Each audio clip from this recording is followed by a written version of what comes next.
অসহযোগ আন্দোলনের মধ্যে সবচেয়ে ভোগান্তিতে পড়েছেন অফিস থেকে ঘরে ফেরা মানুষেরা। যানবাহন না পেয়ে অনেকেই পায়ে হেঁটে গন্তব্যে রওনা দেন। রাজধানীর শাহবাগ এলাকা থেকে বিস্তারিত জানাচ্ছেন সহকর্মী নাজমুল হোসেন।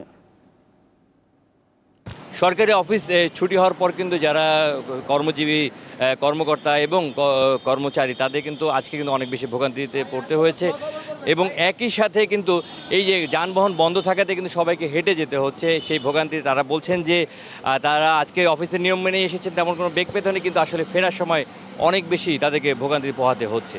আমি ওপেন হার্ট সার্জারির রোগী। আমি ডেপুটি ফাইন্যান্স কন্ট্রোলার হিসেবে চাকরিরত আছি 12তলা বিল্ডিংয়ে। আমার বাসা মিরপুর 13।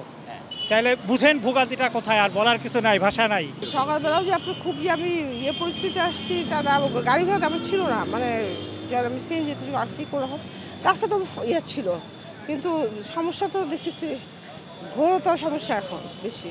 সচিবালয় থেকে বেরিয়েছি, বাসা মিরপুর 12 নম্বরে, এই পর্যন্ত আসলাম। বাকি রাস্তা তো আল্লাহর উপরে ভরসা। যে আগামী দিন আসতে পারবো না, কিনা এত দূর হেঁটে যাব, মিরপুর 1 হেঁটে যাব, এটাই খুব কষ্ট হচ্ছে আমাদের। বিভিন্ন এলাকা ঘুরে যেতে দেখেছি, সেটি হচ্ছে যে এই ভোগান্তি সীমাহীন। বিশেষ করে যারা সিনিয়র কর্মকর্তা আছেন, বয়স বেশি হয়েছে 50 ঊর্ধ্ব, তাদের কিন্তু লম্বা একটি পথ কিন্তু তাদেরকে হাঁটতে হচ্ছে এবং যে তাদের এই ভোগান্তিটা তারা আসলে প্রস্তুত ছিলেন না, তারা এমনটাই বলছেন।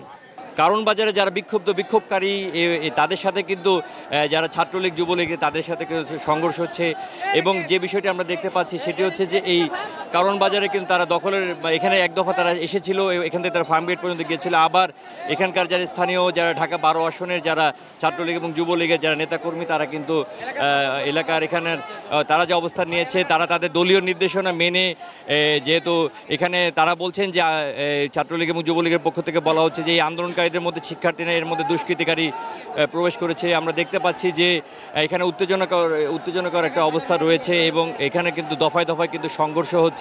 তবে সবাই কিন্তু শান্তি চাইছেন। তারা বলছেন যে এই যারা এখানে যারা আছেন তারা বলছেন যে এই আন্দোলনের মধ্যে অনেক দুষ্কৃতিকারী প্রবেশ করেছে এবং দুষ্কৃতিকারীরা জঙ্গি হামলা করছে এমনভাবে আমরা দেখেছি।